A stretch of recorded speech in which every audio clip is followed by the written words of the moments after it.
What?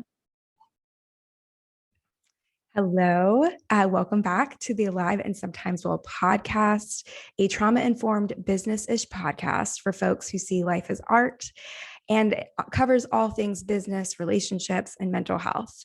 I'm Alyssa, a licensed therapist and a certified coach and space holder for space holders, creatives, entrepreneurs, and magic makers. Your intro is so good every time. And I'm like, how can I beef my intro up? Hi, I'm Rachel Turner. I'm a trauma-informed business coach for misfits, artists, and creatives. Okay, but that sounds perfect. I wrote mine down. Well, it's good. It's very good. So is yours. Thank you. Thank you. So this is our second episode. Thank you so much to everyone who's listened to the first. We were looking at the stats earlier, and it's like people in 35 different cities have listened to it in 9 different countries.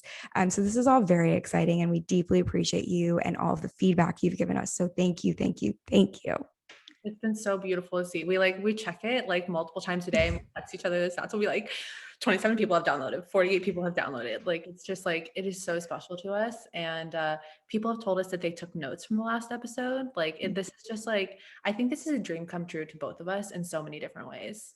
It really is. And it's mind blowing. Like you make something, and especially if you're like someone who creates things, you don't always know if anyone's going to give a shit. It's like you're kind of just like stripping bare and being like, do you like it? Yeah. Yeah. Exactly. Yeah. And you do. So this is so special. This is very exciting for us. So thank you. We do check the stats multiple times a day and talk about it constantly because it's very, very exciting for us. And I am not interested in playing like the cool girl, humble game around it, like, and only sharing with you when we get to a certain point and acting like we're really calm and collected about it. We are not. We are very unchill about it. We're the most unchill about it, and it's what we talk about all the time. You should see us when we're like preparing or like when we're doing something else and we like work together on FaceTime. We'll like FaceTime each other when we're doing hard things or like when we're celebrating, and it's just like my favorite thing. It's so special. I need to start FaceTiming you when I need to make doctor's appointments. You can. I think about, I'm like, I'm having a hard time. Like when I called you the other night during that like hard moment I just had, it was so helpful that you were like right there. I feel you. I mean, I think we need more people to do that kind of stuff with in general. And like it's okay to need people. I love when people run errands with me. I'm Yeah. like, oh, thank God you're going to go to Target with me. I just couldn't do it by myself. And I'm serious. I totally understand. I like Sarah, my wife, is so good at like doing hard things with me. Like she's just like an excellent like Mm-hmm. hard thing doer, and she like Mm-hmm. makes my life like, I'm not going to say like easier, but like doing hard things are less challenging. I love that. We all need people in our lives like that. 100%. Yes. So thank you all so, so much for listening. And for telling us what you got out of it. Like it means the world to us. We talk about it, we read all of it, and we're very, very grateful. So today in our second episode, we are talking all things anxiety and like all the different ways that anxiety can show up, how maybe it makes you act like an asshole, or I know it's not just me. But first, before we get into that, we're going to do some highs and lows from our week. So Rachel, give me all of it. Highs Okay. and lows, high highs, low lows. High highs, low lows. Mm-hmm. Well, I'm going to start with my low. Okay. So we're in the Hamptons right now. Sarah's mom has a house here, It and sounds so fancy. Just you saying that. I'm like, wow, the Hampton. it is truly, well, you've seen the show Revenge, right? Yeah, yeah. It is like revenge. Like I go places and people are just like, they like float around. They're just No. like, it's like I saw Alec Baldwin at breakfast or at the coffee shop this morning and just like rustled, like getting his, and it's fine. Like we see celebrities like doing their thing, but it's just like, and no one flinched. Like no one was like, oh my God, there's Alec Baldwin. No, It's no one cares. there's a guy like getting his coffee talking about his 7 kids. You know what I mean? So it's like, All I can think about right now is his wife. I know. I know. It's just like, it's a whole nother world being out here. But we're out here right now. Mm-hmm. We're Sarah's family, and her mom and I do not get along. Well, we didn't get along in the beginning. I come from like the other side of the tracks, like in her world. Um Sorry, it's not funny, but it's like so ridiculous. I have to laugh. it's so like it is so it is so ridiculous. And I want to be clear that because I talk about Sarah's mom a lot, Sarah has a stepmom who I'm extremely close with, and Mhm. her mom is the one who is not like my biggest fan. I'm just imagining you really playing up this other side of the tracks. Like, just start wearing garbage bags, like, stop showering, just like really full on play into it. Oh my God, Alyssa, but it's so hard. It's like, and I will say that she's trying, like Mhm. she is trying, Mhm. but it is challenging, and it Yeah. is I have this constant feeling of like feeling so small, and like it's hard to make, like it's literally hard to make eye contact. Like I am almost scared sometimes, and she's not like she's not physically hurt me in any way. Um but like it is just, families are so complex. Like this is so, it's so hard to navigate like loving someone so much, and then they're people who love them so much, not like seeing you and your like humanity and honoring that. And I Yeah. want to be someone who doesn't care. Like, and it's so funny. Like when I was growing up, my dad had this whole like joke line that was like, when I was getting tattoos and stuff, he was like, "What if you marry somebody?" And it was always like a guy named Chad. "What if you marry Chad and you're going to the country club and his parents don't like your tattoos?" And I'm like, I don't give a fuck about Chad and his tattoos, like, and his parents. And now sometimes I'm like, I wear sweaters because I want to Mhm. cover my tattoos up, and like, Mhm. and especially like being here in the Hamptons, like it's a whole nother, like everyone's like clean. Like I don't know how to describe it other than like clean. So it very much so feels like being like I don't belong, which is like my lifelong Wow. fear, that like I don't belong. Wow. First, thank you for sharing that. And second, I hate that anyone ever makes you feel or anyone feels small where you don't even want to meet them in the eyes. And like it Yeah. could be hitting on other stuff. And it sounds like it is like it's hitting on the not belonging. Yeah. Yeah. And It's that's really hard. yeah, it's really hard. It's really hard. But I will say that when I published my second book, she read it. She read the book. Whoa. I know. That's a big deal. It is a big deal. It felt like a huge step for her to like try, and Yeah. she read it, which like made me want to like just shit my pants on the spot. Yeah. Um 100%. but you know, she's trying. So it's complicated, but like we're all doing our best, and Hmm. we are sometimes looking at the ground more than we would like to be. But I would say that's my low because that's feeling hard right now. Well, Um, and also, I love that you spoke to when you're with somebody and you love them so much, and then they have people that love them so much but don't really like you. Like that is such a common experience and it's very, very uncomfortable because there's so many dynamics. yeah, That shit is hard. And if it wasn't someone your partner loves so much, you'd be like, fuck them. Right. But you can't because you can't take that stance unless like you have to for, healthy boundaries. But like a lot of times you can't just, and you can't even complain to your partner about it. You have to be like mindful because that's their parent, cousin, family, like whatever it is. yeah, yeah. It's definitely been a lot too. It's been a rough 3 years, but like I will say, like everyone is trying. It's just like when we're in a condensed space together for an extended period of time, it definitely brings up like a lot of those feelings. Makes so much sense. Yeah. Yeah. Um, but a high, what is my high? My high, well, I'm gonna be completely honest. I have like severe IBS. It's just terrible. So I know this seems like I'm going into another low, but I had the best poop of my life this morning. Ooh, Yeah. Yeah. yes. That's a It big was, deal. it was like, it was intense, and it was like, it was a 10 out of 10. So like Wow. we're starting off the morning really well. I love that. You have a squatty potty? I do, but not with me. Yeah. Yeah. It's something serious. Also, are you into bidets, like the portable I'm bidets? nervous about bidets. You're nervous about them? Wait, did I send you the video of me using one for the first time when I was on my trip? Did I send you a No, video of that? did not do that. Oh, okay. I took a video of me. I mean, not like my body on the toilet, but my face using one for the first time. And I showed it to Chris, and he's like, "You cannot put that online." Because I was like, "I'm going to put it on Instagram." I would love that. I still might do it, but they're life changing. And I'm working on getting some for our toilets in the house because you can make the stream like really gentle. It's like the most soothing thing. And like once you start using it, you're like, I can't believe I didn't do this. Like, this is just right. This is the right thing to do. Okay, but question, if Mhm. then your butt is wet, then you grab toilet paper. Do you get little blotches stuck in there? The right, I think from what I have read, because of course I've researched this extensively, you really want to have like a special towel that you use for your Oh, bum okay. so that you're not doing toilet paper and like getting toilet paper stuck because then it like kind of defeats the, or it's like a little bit gross. Yeah, okay. I'm gonna try out a portable bidet. You really should. There, yeah, you should. There's tons. I think there's like at least several to choose from now at this point that you can just attach to your toilet. Like they're portable. You can take them off too. Okay. I'm plugging bidets. I'm not getting paid for this, but I'm just really into them.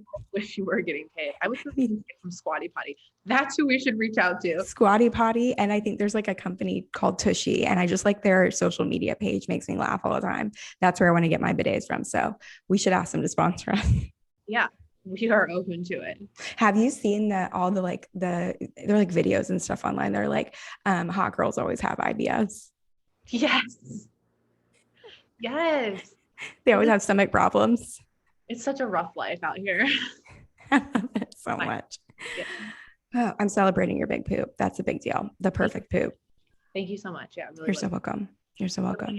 What are your highs and Yeah. So my low would be, well, I masturbate to procrastinate. I love self-pleasuring. It's really important to me. And anyone that follows me on social media knows this. But and it's not a big deal, right? We procrastinate in all kinds of ways, but I went a little bit hard this weekend. And so my pussy is a little bit like, please leave me alone. And I'm actually going to get a wax after this. So I feel like extra bad for her. And like, so that's my low is like, how do you conceptualize like what's too much? And it's like, well, lows? it's releasing all the feel good hormones. We love that. We love self pleasuring and tending to our bodies. But like, when is it like too much? And like, I still have dishes in my sink from like 5 days ago. Like, that could have been, I literally sat down so that I didn't have to do that instead. Oops. You know what? We all have our process. And on the flip side of that, my high would be that I had a lot of orgasms. So it's like, it's both, right? It can be a little bit of my low, but also like a big high. The full spectrum of humanity.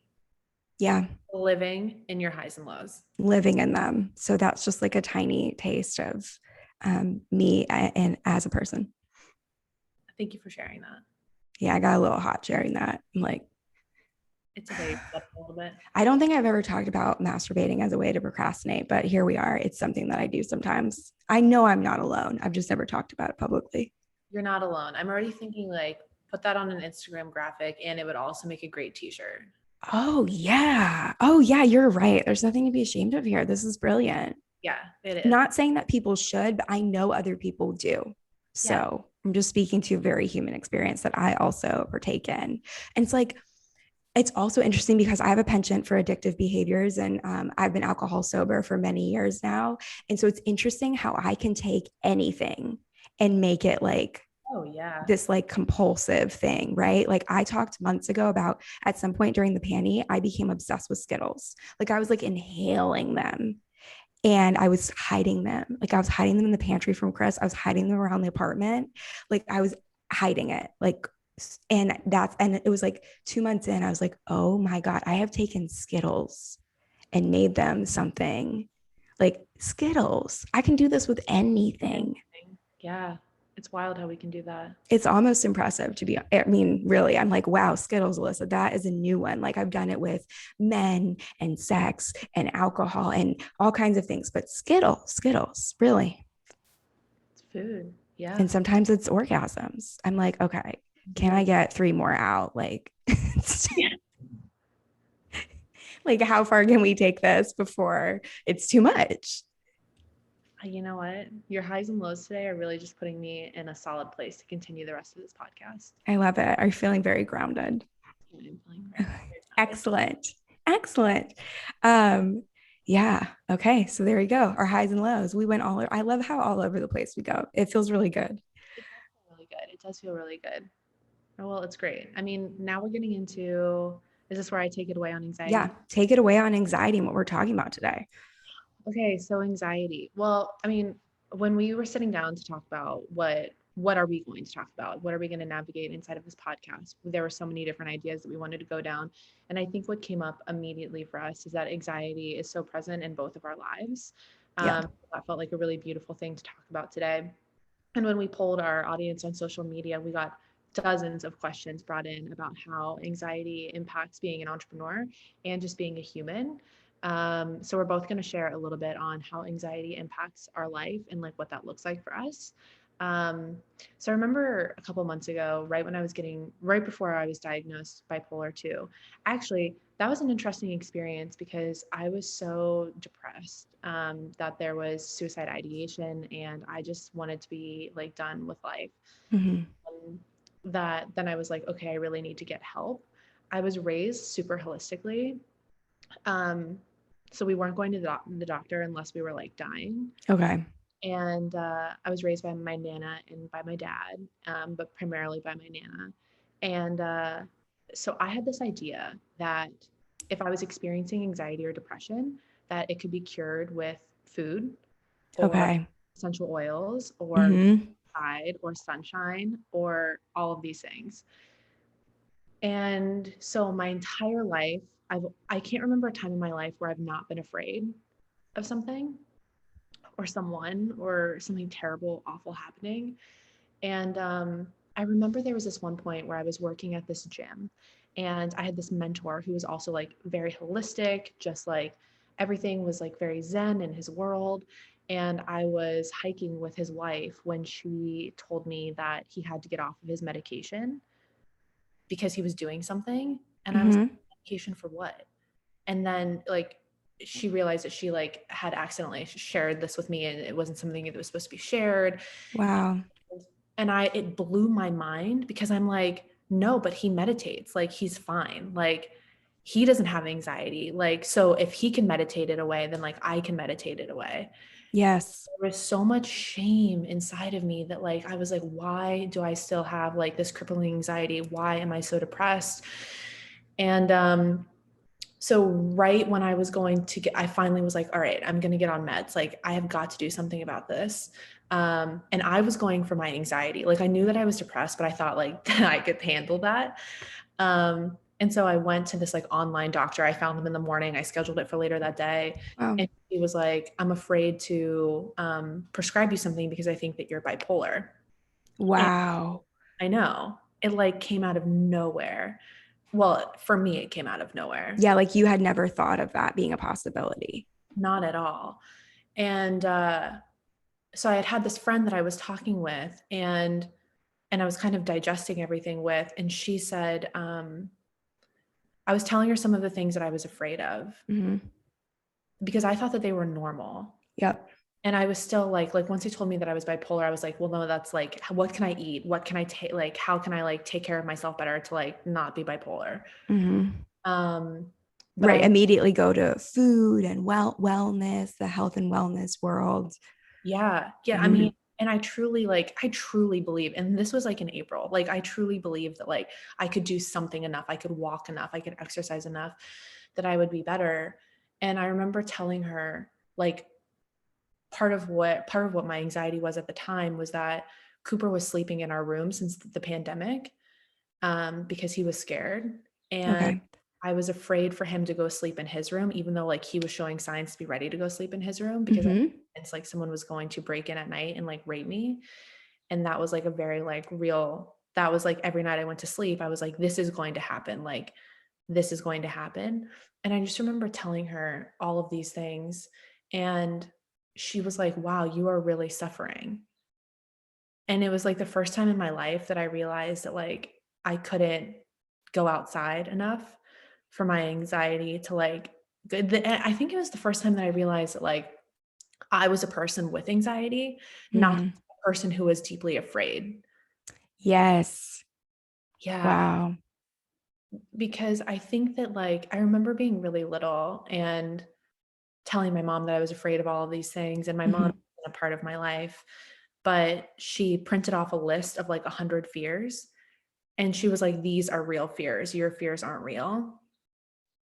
And I just think that like that presented in so much of what I thought about myself the rest of my life, that like my fears aren't real and that I'm just a person afraid, not a person with anxiety. Wow. Yeah. And yeah, so I eventually got on meds for my bipolar, which apparently are supposed to help with my anxiety, Mm-hmm. like the functioning in the brain that allows my brain to feel safe. Apparently, I say apparently because like there's a lot of questioning on my meds, and like I still can't drive, so I Okay. don't, because I feel like I'm gonna die, Okay.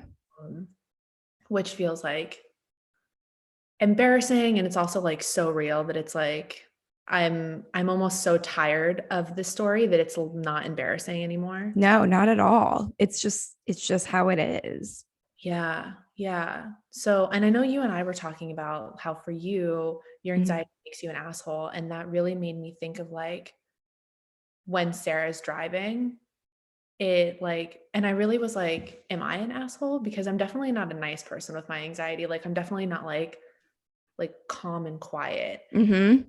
Really exploring it over the last couple of days, and we've had these moments where it's like I have these reactions to what is happening or what I think is going to happen that is out of my control. Mhm. And Sarah will say something like, when you talk to me like that. And I told her, I'm having an anxiety moment right now. And I'm not like, this isn't about you. Like, I'm afraid that I'm going to die. Mhm. And I can totally see how like it is perceived that like I'm being an asshole. Like I'm like very like I'm like frantic and I'm intense and I'm like, and it's this like full body like dark roast of like my anxiety. And that's like, and that's where it sits. It sits in that like heaviness. And it also sits in like this looping, Mhm. and it loops and it loops and it loops and it loops. And so it's like I feel like I could sit here and talk about what my anxiety is like all day long, but it's just like it, Alyssa, I can't imagine. It like makes me want to cry. I can't imagine what my life would be like if I didn't have anxiety. Yeah. And I feel like I'm going to miss out on so much of my life if I like when will I drive? Right. Like when will I drive? You know what I mean? Yes. And then it's like, will this be forever? And it feels, you know what it feels like is that how people perceive me online. Mhm. People will perceive me as this very like almost extroverted kind of person. Yeah. Um, and then they'll meet me in real life and people will say things to me like, wow, you're so different. And I know exactly what they mean, that I'm like shy and reserved and like very calm and like really observing the situation and like really pulled back. And it feels like my anxiety keeps me in two different worlds Mhm. and creates this deep separation, even though creates this deep separation. And I feel so lonely. Yes. I feel like I went 700 directions. I feel like, No, you're speaking my language, and I know you're speaking the language of so many people in general, and so many people that are going to listen to this are going to identify with every single piece of what you said.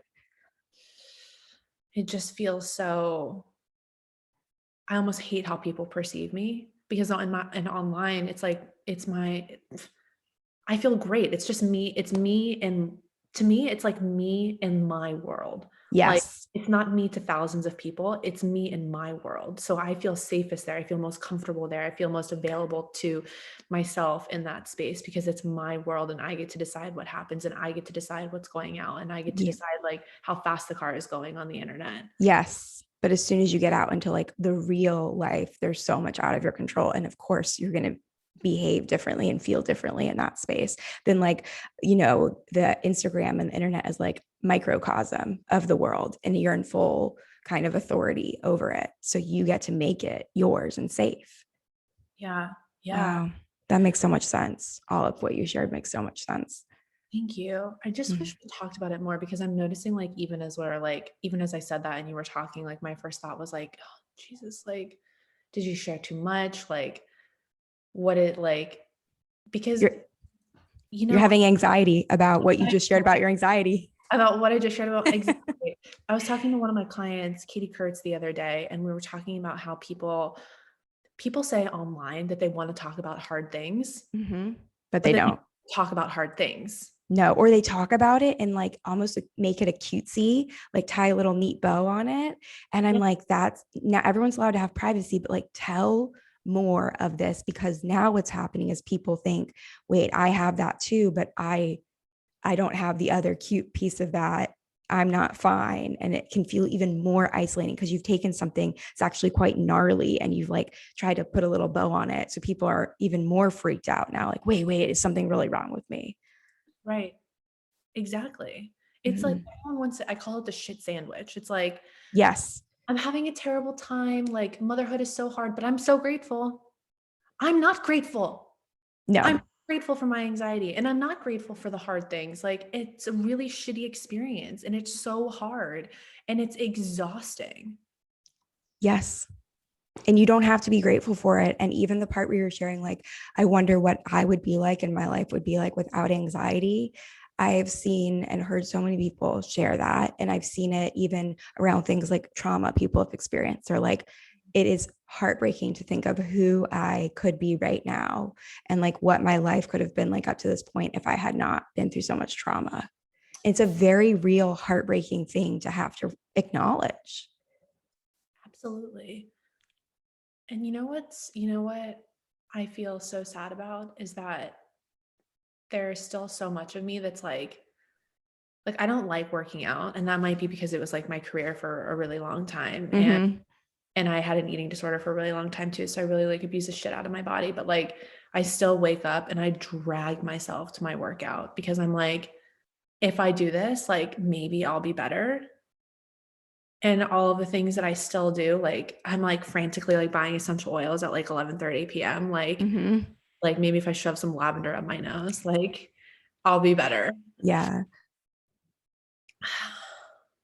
This Yeah. shit is hard. Yeah. It just is. It really is. It is. But tell me more about how it presents for you and what that looks like. Yeah. I would say, like, when we were talking the other day, I just was like, the way my anxiety presents, I've had anxiety since I was pretty young. Like, I can't really, it really kicked in like when I started middle school. Mhm. I experienced some like really intense bullying when I started middle school. And I didn't understand anything about anxiety or what it was at the time, but like I was physically ill from it, like sick to my stomach. Like I'm a stomach and gut person all of the way. So if I'm upset, like that is where I feel it. I will feel physically ill in that part of my body. And like I was like missing a lot of school because I was having severe stomach pain. It was very real. And I could not articulate what was happening. I didn't know how to explain what was happening. All I knew was I was having stomach pain. I couldn't go to school, couldn't go to school. So that's like what some of my first memories of having it. I was always a very conscientious kid.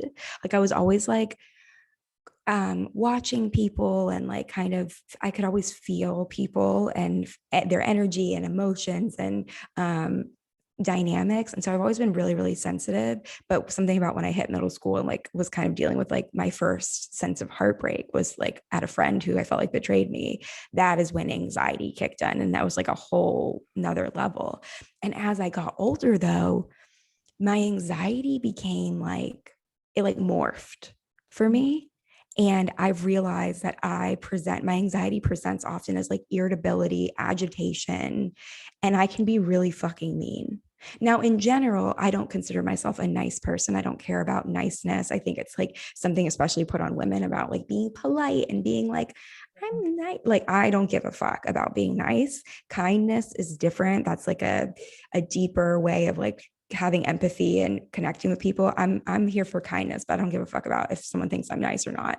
So, but this is like different. Like the meanness that comes out when I'm anxious is like it's sharp, it's biting, it'll like verbally eviscerate somebody. And I don't even realize it's happening sometimes. Like it's almost like the train has left the station by the time I realize what's happening. And I'm like, oh fuck. And so in moments when I'm actually feeling really anxious and what I need most is like co-regulation of my nervous system and someone to like be there for me and like help me navigate or just like love up on me, I am behaving in a way that makes them want to get the fuck away from me, which then makes me feel worse and more anxious. Yeah. So I'm like spiraling because I'm anxious. I act like an asshole. People pull back because they're like, whoa, we do not want, like, I don't want to be around this. And then I'm spiraling about how my anxiety spiral push people away and I need them. Mm. And so intense. And like, I'm so relating to you sharing about Sarah being like, when you talk to me like that happens in my relationships. And like with Chris, he'll be like, Alyssa, you have to be able to at least identify when you are really anxious, right? And just tell me you're really anxious, because otherwise you are like behaving in a certain way. And he's like, and I can't tell if you're anxious or you're just like acting like a jerk. Yeah. And I'm like, yes, that is important. And I've gotten better at it, but I'm practicing. But sometimes it is really hard. And I've shared with him, like, and I've shared with people in my life, it is so hard in the moment sometimes to identify what's happening because, and this is part of like the process is our fight or flight, like that fear, the anxiety that floods, it takes offline the parts of our brain that can really put language to what's happening. So it's almost like I have no concept of what's happening. I'm just in my body feeling like, ooh, like I'm going to die or something really bad is about to happen. And I'm responding and I have no awareness. So for me, it's really practicing like when I'm starting to feel like amped up, and it really is like I feel like I'm getting amped up, like it's like flooded with sensation and overload. I have to go like, oh, that thing is happening, and I'll just say I'm getting really anxious. I don't even know why. Half the time there is no reason. Like there is no reason. It's just happening. And so I'll just say I'm just feeling so anxious right now. And when I'm able to say that, it feels like it feels like it like turns down the volume a little bit of like, okay, so it's out there. I'm not just like holding this thing inside until I explode and I basically like am like a total raving bitch to someone I love. Yeah, but it's so hard though. Like it, like that train analogy that you use, it really does feel like I can tell when Sarah is like, when she then goes on the defensive because she feels like I'm being an asshole. Mm-hmm. And then that's when I typically can tell that like that's only when I can like realize, or sometimes it's only when I realize that like, oh, like I'm being, and I can feel it, but it's sometimes you're on that, like you're in that spiral. Yes. And so it's like to say I'm feeling anxious is to slow the train down, but when the train's going so fast, it's like where's the brake? How long do I pull the brake? Like there's so many like things like inside of that, like when you are spiraling, that is just like so challenging too. But Yes. yeah, it's 100%. 100% to all of that. And I just relate to when you were talking about being scared to drive. I don't like love to drive. I like being driven. I yeah. like being a passenger. And but like, how do I say this? Oh, okay. So during the pandemic, I realized like we moved to a new city, a big city. The highways are very big and scary, and people drive. I've never seen such bad driving in my entire life. It's aggressive and bad and dangerous. So I didn't drive on the highway for like 9 fucking months Mm. because of my anxiety. I hardly drove at all. And when I did, I was like never going on the highway. Like I would take double the time to go somewhere so I didn't have to get on the highway. And one day I was like, I have to overcome this because it is fucking with my life so much that like I can't sustain this. And I called my sister Kayla and I was like, can you just stay on the phone with me while I get on the highway? And while I was like merging and stuff, I just said, I am feeling so anxious. I'm terrified. Like I'm doing it, but I'm so scared. And it just helped. And like, I even think about our first podcast episode about like when you want to blow up your own life. Mhm. There are many times where I have to identify, am I actually unhappy with this part of my life and things need to change? Or is my anxiety just finding something to fixate on so that I don't have to deal with the anxiety? I can just be like, no, I'm actually just upset about this. And it's really like, no, you're just an anxious bitch right now. That's all that's happening. Yeah. Yeah. I'm so glad you have your sister. I know I said that last time too, but like I'm so glad you have that person. Like Yes. person is so, I don't know where I would be with my anxiety if I didn't have Sarah. And I know it sounds like, well, shit, she can't drive. She doesn't like people. She barely can go to the grocery store. Like so many things in my life are hard for me. Like my business is Mm-hmm. the only thing that's not hard for me, Yes. which is why on the outside it looks like I don't stop. But I think that having that person is so important Mm-hmm. to narrate some of those things, to be able to make more space. So it's not that the anxiety goes away, but that it has more room to exist inside of you. Yes, it's not about pushing it away. And anytime we really try to do that, it can make it 10 times worse. It's just about putting a voice to it sometimes and going like, this is here. And I Yeah. just need to say that without having to do anything about it. Yes. Yes. My therapist, who, oh my God, is like, I just love her so much. She's absolutely amazing. She, do you ever, when you go to therapy, do you ever like forget everything that you did in therapy, like once you leave, and then you like go back and you talk about the same thing again, and you're like, Oh, oh, yeah. totally forgot to do that. Yep. Um, but she's been having me just like witness, like I am aware that I have anxiety, or I'm Yes. aware that like I'm experiencing anxiety. Yes. And it has been such, because it goes in waves of like where I'm driving, and now my dad is driving, but I've realized that my dad has really intense anxiety that I didn't know until I put a name to what I was experiencing, not just Wow. afraid. So like now I witness his anxiety, and it's like, and my dad is living with us. So there's so much that I'm like seeing and witnessing of like myself, and Mm-hmm. I don't like it.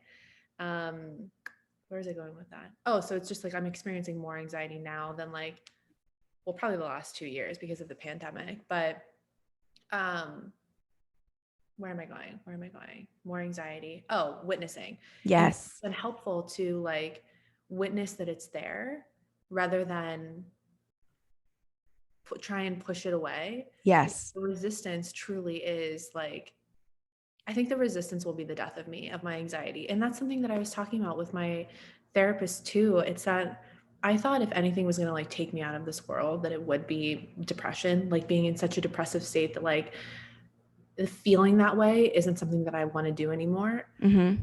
But I had this moment a couple of weeks ago where my anxiety was on such an intense loop that I was like, I don't want to do life anymore. If this is how I feel, like I can't function. I can't breathe. I can't see clearly. I can't make a decision from this place, you know? Right.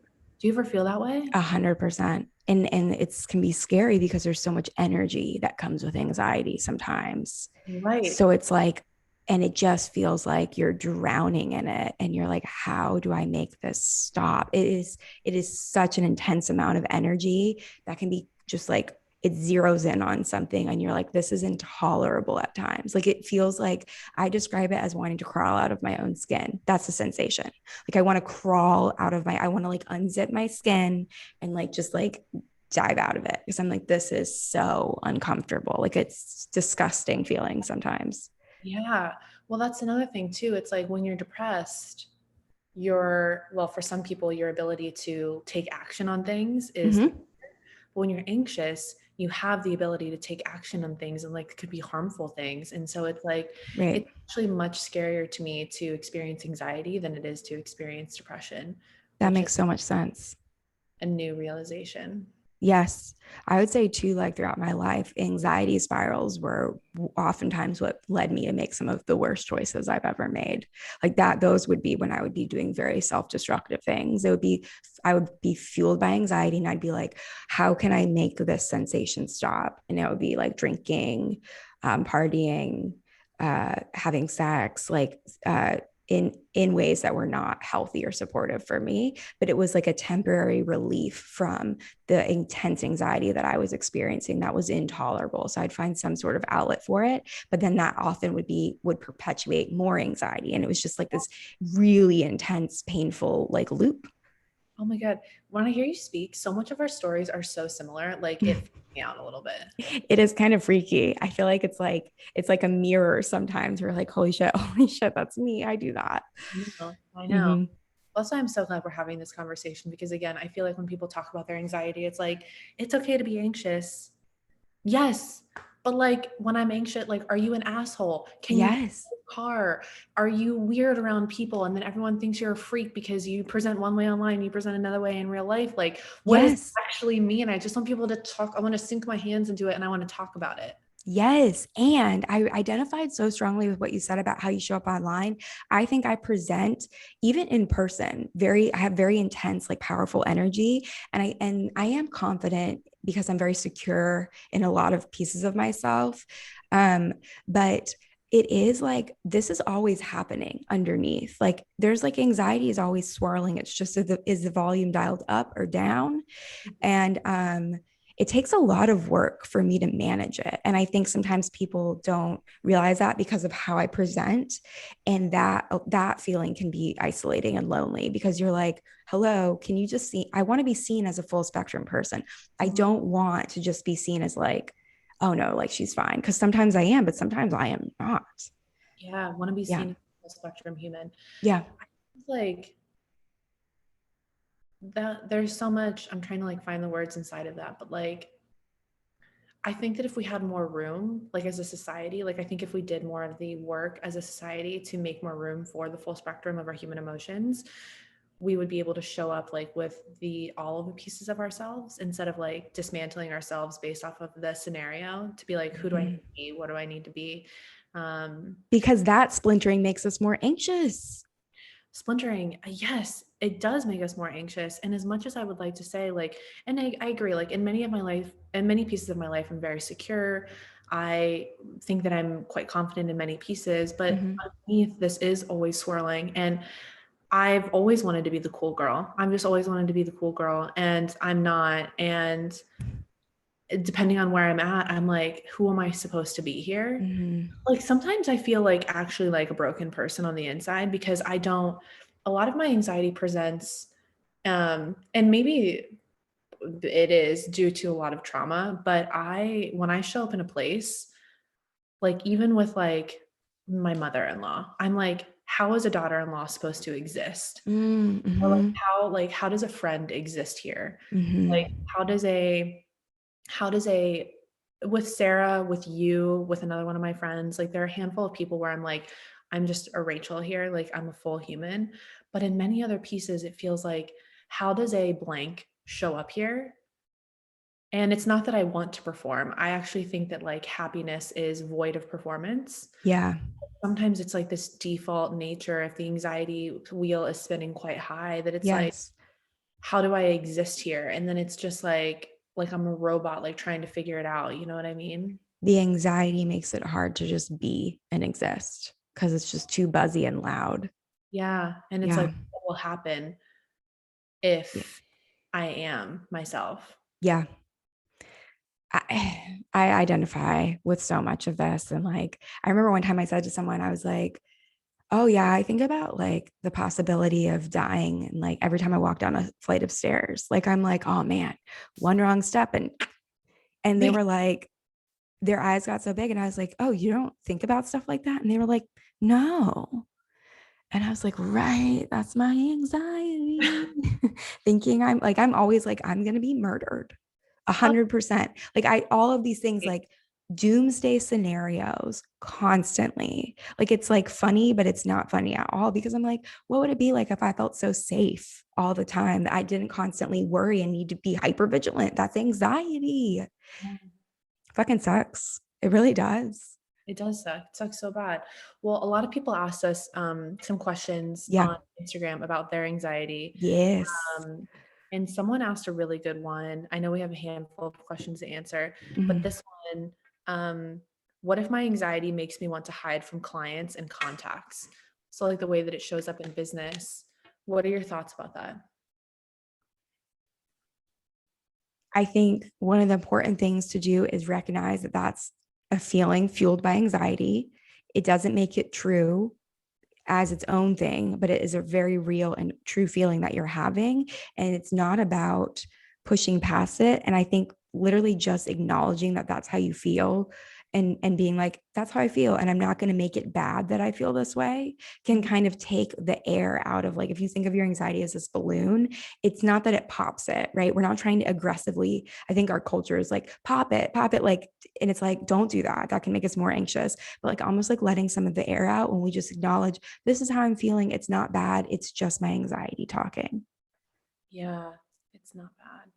Well, that's so many people ask similar questions to that. Like, what I have so much anxiety about whether I should be an entrepreneur or not. Like, should I listen to this? Like, can I make Mhm. this.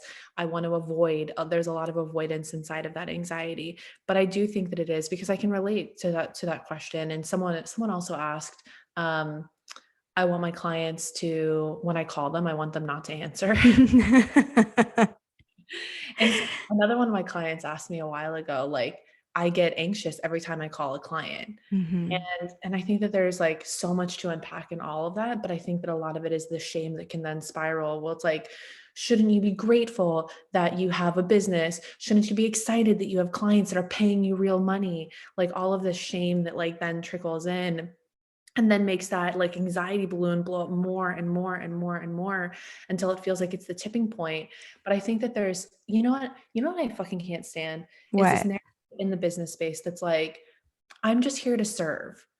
And so then it makes anything that you think or feel that's like negative or down or not beautiful and grateful, this super, super, super bad thing. So if you're not in service, like, shouldn't you want to show up to the calls? Shouldn't you want to do all of this? It's like, no, no. Sometimes just like any other job, you don't want to show up to the calls. You don't want to answer the messages. You don't want to do whatever it is that is being asked of you because you are a human and you're having a human experience. Yes.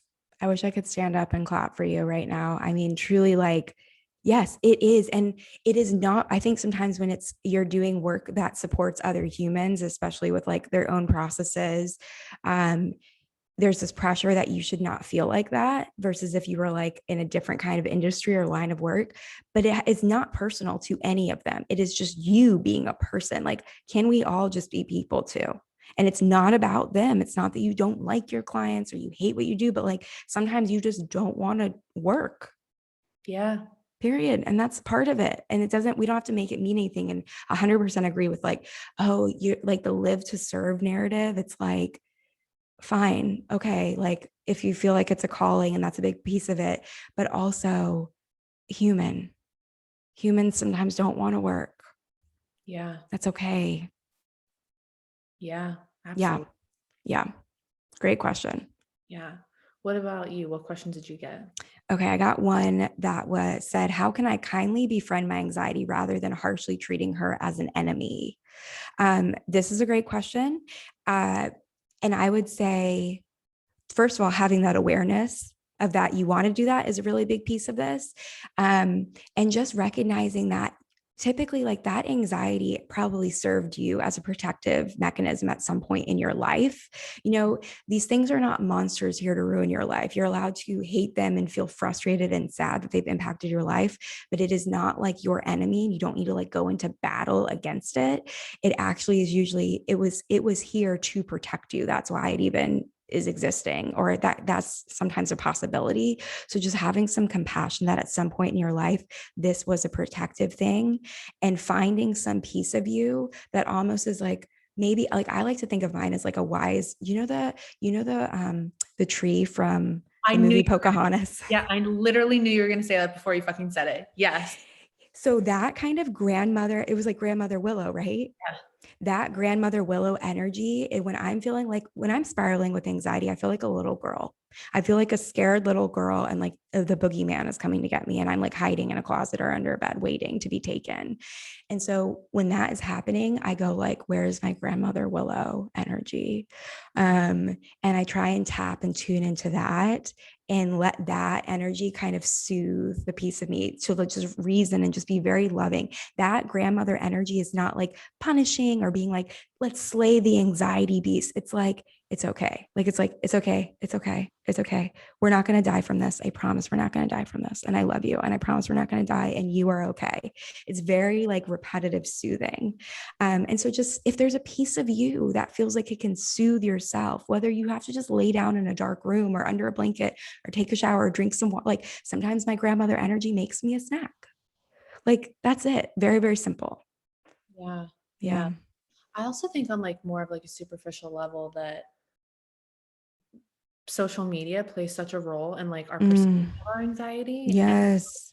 I don't follow any business coaches, period. And I don't follow anybody that I feel like I should follow. Like, I don't even follow my clients Yeah. because if I'm going to be on social media, I want it to be something that like I'm excited to consume, that like directly relates to my relationship with myself, Mm-hmm. and not because I feel like I should be following it. So I think Yes. a lot like, who are we following? Like, what are we taking in? What narratives of our anxiety are we constantly taking in things that we should be grateful for our anxiety when we don't feel grateful for our anxiety?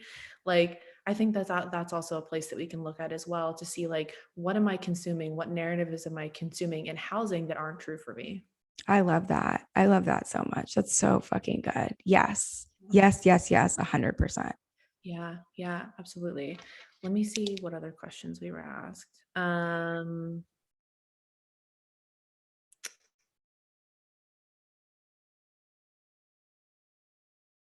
My anxiety keeps me playing small in my business. How do I shift this? Ooh, what do you think? My anxiety keeps me playing small in my business. How do I shift this? I mean, I relate to that in so many ways. Like, I think that plays a lot into what we were talking about last week as well, where remember when I was talking about the jewelry box scenario where Mm-hmm. I was always getting halfway. And for me, my anxiety makes me feel small and out of control. So, of course, if we feel like we're playing small in our business, like it's like, well, and everyone's around us again, like, what are we consuming? Everyone's like, growth, scale, on to the next thing, next level, what level? Like, my anxiety is like, what level? Who's on the level? Where is the door? Where's the exit? Like, who's going? Why are we going there? Um, It's not even like it used to be 10K months and now people are like 100K months. And I'm like, yeah. what is happening? I don't know. People just they don't know. So they're Mm-hmm. pulling out of their literal asshole. But I think that like if someone feels like they're playing small in their business, I guess the question is first, like, why do we feel like we need to like go bigger or like where are we going? Like Yes. for me and my business, I have a very successful business. It's taken me 10 years to make it happen. Mm-hmm. I'm not interested in having a team. I'm not interested in growing significantly. Scaling, Yeah, scale. scaling, scaling, scaling. Like for me, I'm really pleased with what I'm doing because I'm quite a lazy entrepreneur. Um, and so I think we need to ask ourselves, like, is where I'm at okay? And like, what am I consuming that's telling me otherwise? Mm-hmm. What we really want? Because I think that we can be really bamboozled by other people who are putting their narratives of like, what's that thing that people are talking about now? Quantum leaping. Oh, Um, yeah. what is quantum leap? Like before it was like just go to the next level. Now we're quantum leaping. Like It used to be next level and now it is quantum leaping and shifting. It's a lot of pressure. yeah.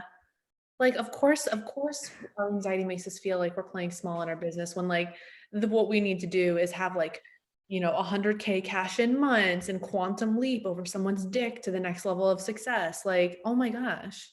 And honestly, I am such a person that is like the magic is in the mundane. So when I see people like doing that, it freaks people out. They don't understand and they feel bad that they don't understand it. And it's almost like the more people are like bigger, bigger, bigger, the more I'm like, but it's in the small stuff. The small stuff is the big stuff, y'all. It really is. I know it sounds so stupid, but it is. And like, um, I just don't buy into it anymore. And like the thing I'll say to this question too is what I have studied and trained in and found with myself and people I support professionally, tiny doable shifts are the things that create sustainable growth over time. Not just in your business, but in your life, in your own healing and in your relationships. When we are trying to leapfrog from thing to thing and everything's about bigger, bigger, it just creates all this pressure. And if you really are hiding, like, let's say you really are like, I want to do more here and I really am hiding. This isn't about the pressure of quantum leaping, but you really just feel like you're hiding and you don't want to. What is the tiny, doable next step you can do? And you just do that and then sit there for a minute and let your system adjust to it and get support and celebrate yourself for doing that. And it creates these ripple effects. And that's when you look up years later and you go, oh, wow, holy shit. Like, Rachel, I love that you talk about it took you 10 fucking years, because we will see people bragging all day and like, good for them that they did this in 6 months. And you're like, that's amazing. That is like less of the norm. And then it makes other people feel shitty. But tiny doable things create the long-term shifts that you want. Yeah.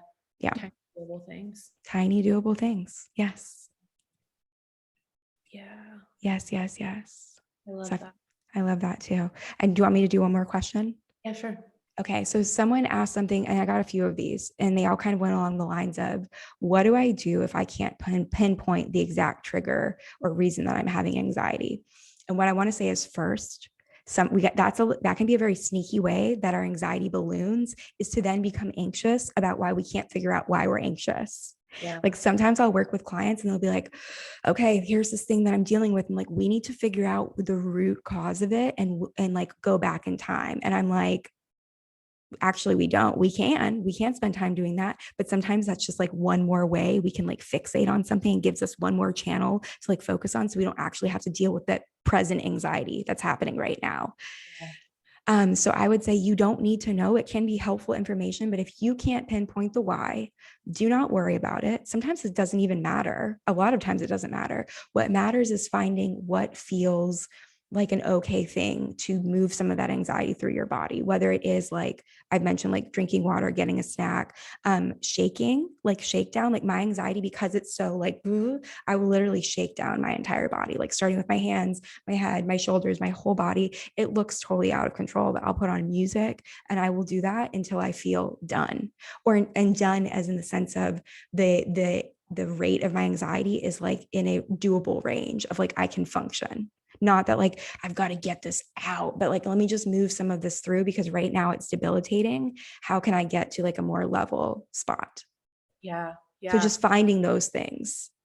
I think that's such great advice. And I also think that, like, when we really think about it too, there's no answer that's good enough for me. Like, even Yeah. from the point where my anxiety is from, like, I used to have this severe anxiety about my taxes because I'm a lazy entrepreneur and I just like did not get things right in the first couple of years. So I was like behind, and I was Mm-hmm. like, something terrible. They're going to arrest me. I'm going to go to prison. Like, something bad's going to happen. And like, I knew exactly where my anxiety was coming from. I could pinpoint it. And that only made it worse. Like, it Mm-hmm. wasn't like there was no answer that was good enough for me. Yeah. And so I still just kept swirling and spiraling. Yes. Yes, I love that. Sometimes, even if you know why, it's not going to be satisfying because anxiety is like this hungry beast. It can't be satisfied because it will Exactly. always just find something else to chew on. Exactly. These Wow. are such good questions. Such good questions. It was, yeah, really, really. I mean, and just to say, like, so many people feel this way, and you are allowed to have your privacy and not talk about it. We are happy to talk about these things, but it's so important that people know that they're not alone in general, and especially in the business space, too. Yeah. I mean, anytime I've polled any of my clients or my audience, um, like 98% of people experience depression or anxiety. And that's with like hundreds and hundreds and hundreds of people voting on those polls. Like, Yep.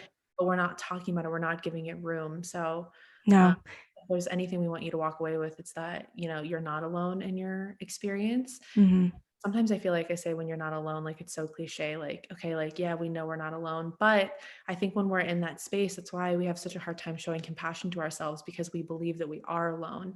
And so, Mm-hmm. yeah, You can have anxiety and still have a really full and beautiful life. You really can. Like we yeah, are two examples of that. And you can be kind towards the pieces of yourself that feel anxiety without also having to be like, I'm grateful. You can be like, no, I fucking hate this. I would love to have a life free of this. But for now, I'm going to do the best that I can with this. yeah, Mm-hmm. 100%. Yeah. What a good episode. Yes, thank you. And thank you for your transparency and just especially as like a leader in the business space and in the business coaching world. I just really appreciate the way that you share about this. Truly, Thank you. it's helpful. I'm going to have anxiety about it all day, but And we'll work through that. And that's okay. And it's totally allowed. And we love you for that. thank you. Thank you. Thank you for your shares as well. I think this is going to be a really helpful episode. Yes. So we love getting feedback. So please never feel shy about DMing us, whether it's on our personal accounts or on the podcast, Instagram. We love getting feedback. We love hearing what resonated with you. If you love this episode or you're loving them so far, please share them with people. That's how people find us. Yes. Thank you Yes. so much, everybody. Okay. Bye. Bye.